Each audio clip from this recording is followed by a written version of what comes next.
Bonjour à tous, bienvenue dans la pensée d'Aline. Cette semaine, je partage avec vous mon ressenti sur ma lecture et mon étude de Moroni, les chapitres 7 à 9. Alors avant de conclure les annales, Moroni va inclure 3 messages de son père Mormon. Le premier qu'il partage au chapitre 7 est celui qui m'a le plus touchée. Peut-être est-ce parce que nous avons entamé la période de Noël. Le thème de la lumière revient à mon esprit constamment en fait. Et donc Mormon aborde ce thème en parlant de la lumière du Christ. Il l'appelle l'esprit du Christ. On voit au verset 16, il dit car voici l'esprit du Christ est donné à tout homme afin qu'il puisse discerner le bien du mal. C'est pourquoi je vous montre la façon de juger car tout ce qui invite à faire le bien et à persuader de croire au Christ est envoyé par le pouvoir et le don du Christ. C'est pourquoi vous pouvez savoir avec une connaissance parfaite que c'est de Dieu. En fait, cet esprit du Christ, ou comme nous l'appelons la lumière du Christ, elle est en chacun d'entre nous. Pas seulement nous, membres de l'Église, mais vraiment chaque personne qui vient sur la terre a en elle ce discernement, cette capacité que nous avons, cette conscience finalement que nous avons chacun d'entre nous, à ressentir, à distinguer le bien du mal. Sachons que la lumière du Christ que chacun d'entre nous a, nous anime vers ce qui est bon et nous aide à reconnaître les choses qui viennent de Dieu dans notre vie. C'est incroyable de penser qu'en fait, à chaque fois que j'ai envie de faire le bien, c'est cette conscience, c'est cet esprit du Christ ou cette lumière du Christ qui agit en moi. Mormon continue au verset 19 en disant « C'est pourquoi je vous supplie, frères, de rechercher diligemment dans la lumière du Christ. Et si vous vous saisissez de toute bonne chose et ne la condamnez pas, vous serez certainement enfants du Christ. » J'aime beaucoup ce mot « saisissez-vous de toute bonne chose ». Ce mot saisir qui a une connotation, je trouve, d'une action engagée, enthousiasmante, avec un sentiment d'urgence presque, de se saisir de toute bonne chose dans notre vie. Et je pense particulièrement donc à cette période de Noël où on pense à la lumière du Christ. Comment est-ce que nous pouvons ranimer la flamme ou la lumière du Christ qu'il y a dans chaque personne autour de nous, en saisissant les opportunités qui nous sont données ou en même créant ces opportunités, de faire de bonnes œuvres durant cette période de Noël pour que la lumière du Christ qu'il y a dans notre prochain puisse briller et qu'il puisse reconnaître que ces choses viennent de Dieu, viennent de notre Sauveur Jésus-Christ.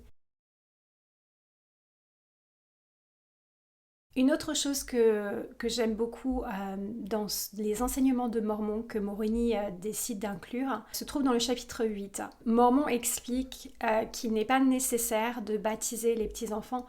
En fait, c'est même plus que pas nécessaire, c'est une abomination aux yeux de Dieu que de les baptiser.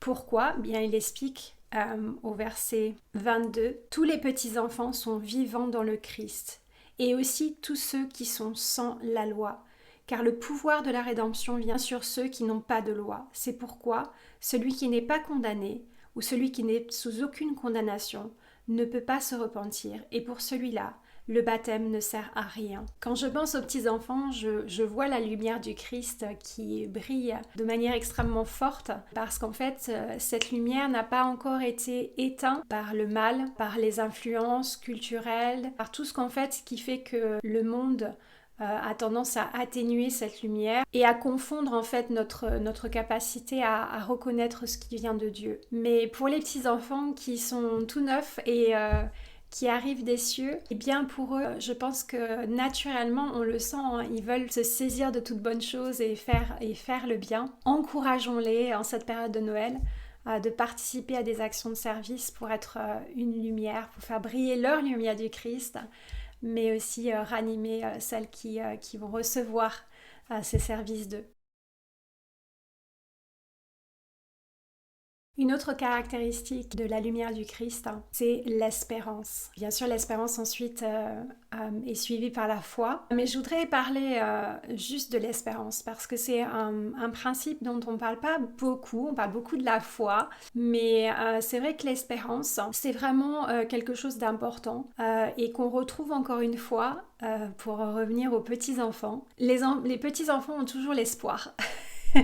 Ils ont toujours l'espoir que les choses qu'ils veulent vont se réaliser. Et pour moi, l'espérance, c'est vraiment la base de tout ce qui démarre, hein, le processus de la foi en Jésus-Christ, du repentir et ensuite des alliances qu'on peut faire avec lui. Et l'espérance est toujours là, à travers tout ce que nous faisons. Et l'espérance, c'est laquelle? Mormon nous le dit dans le verset 41, le chapitre 7. Il dit « Et qu'allez-vous espérer? Voici, je vous dis, que vous aurez l'espérance, par l'expiation du Christ et le pouvoir de sa résurrection, d'être ressuscité pour la vie éternelle, et cela à cause de votre foi en lui, selon la promesse. C'est pourquoi, si un homme a la foi, il doit nécessairement avoir l'espérance, car sans la foi, il ne peut y avoir l'espérance. » Moi, personnellement, je retournerai cette phrase dans l'autre sens. Je dirais que sans l'espérance, il ne peut y avoir de foi. Parce que vraiment l'espérance, c'est ce qui motive notre foi en action.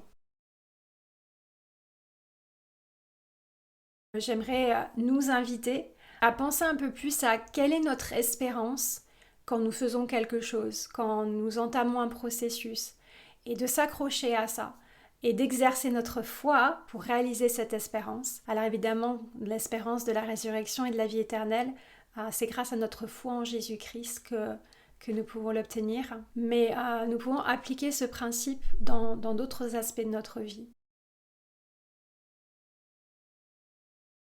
Voilà, ce sont les pensées que j'ai eues cette semaine en étudiant les chapitres de Moroni.